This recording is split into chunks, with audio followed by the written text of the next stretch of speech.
Bueno, acá inicia la grabación. Este es el ejercicio 13 de la sección 1.2, ¿cierto? Mónica. 2.1 creo que es, profe. Ay, perdón, 2.1, me equivoqué.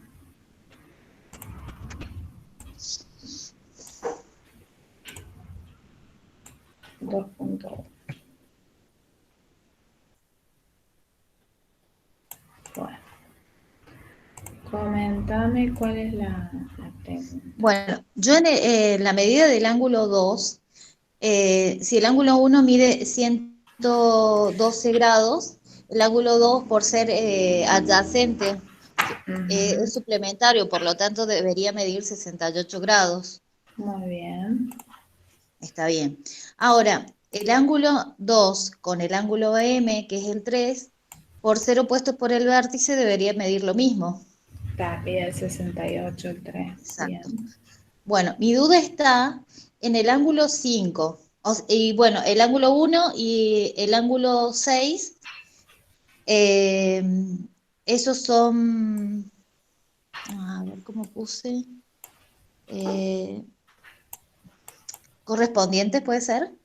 No, porque para que sean correspondientes tiene que ser uno interno y el otro Ah, y uno externo. externo. Vos Está fíjate bien. que el 1 y el 6 son los dos externos. El correspondiente del 1 ahí es el 5. Ah, está bien. Uno adentro, y un externo y uno interno. Está bien. Y entonces voy a ir a la consulta que tengo ahora. El ángulo M y el ángulo 5, yo sé que son conjugados internos, ¿verdad? Pero párate, en el vértice M vos tenés 4 ángulos ahí.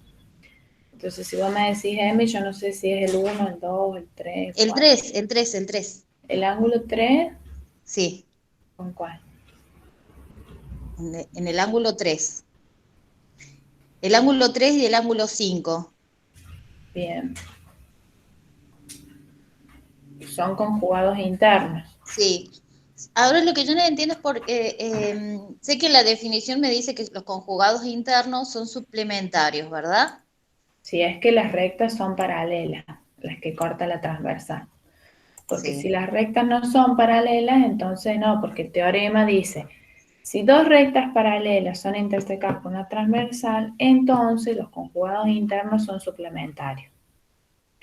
Pero si las rectas, en este caso es verdadero porque tenemos que L es paralela a M, lo dice la consigna. Sí, sí. Entonces 3 y 5 son suplementarios. Bien, eso también lo puse. Además, vos fíjate, 5 con el 1, como son correspondientes y las rectas son paralelas, cosa que es muy importante, ¿sí? Sí, Entonces el 1 y el 5 miden lo mismo. Este también mide 112. 102. Y fíjate que el 5 con el 3 suman 180. Claro, ahí tenía la duda. Está bien, Se cumplen las dos cosas, ¿no? Se cumple que el 5 es igual al 1 y que el 3 y el 5 son suplementarios. está bien. Claro, la suma del ángulo 3 y el ángulo 5 debería dar un suplementario que es 180 grados. Ujú. Perfecto. Y del otro lado de la transversal sucedería lo mismo. Y depende, porque del otro lado de la transversal ya aparece el rayo Q ahí. Pero en el ángulo, por ejemplo, en el ángulo 1 y el ángulo 4, por ser opuestos por el vértice, medirían lo mismo. Claro, el 4 también mide 112. Ujú. Pues fíjate que acá hay que averiguar varios ángulos. La medida del ángulo 2 ya la tenés. La del Sí, 4 también. sí, La del 5 también. también la tenemos, sí. Y ahora el MOQ es el que hay que averiguar, este que está acá.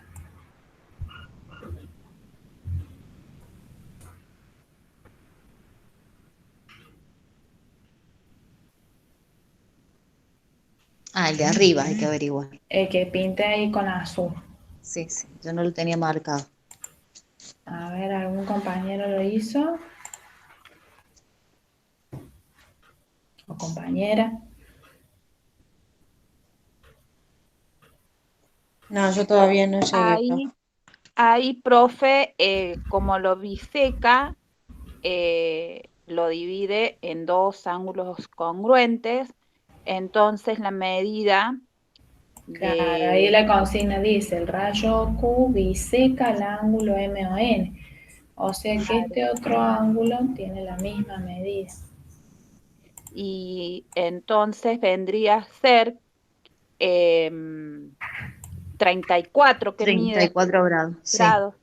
Así lo Claro, por saco. el que el MON, ¿a quién es y cuánto mide el MON?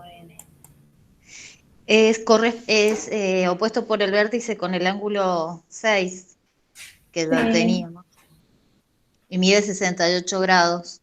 bien, bien 68. Ujú. O sea que si el rayo lo biseca, el ángulo MOQ mide la mitad, o sea, un medio de la medida del MON.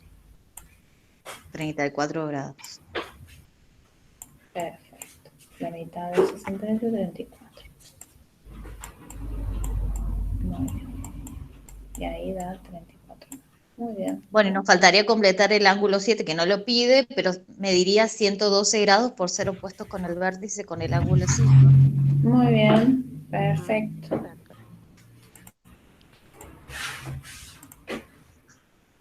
A ver, vamos a detener la grabación, así nos queda, ya tenemos un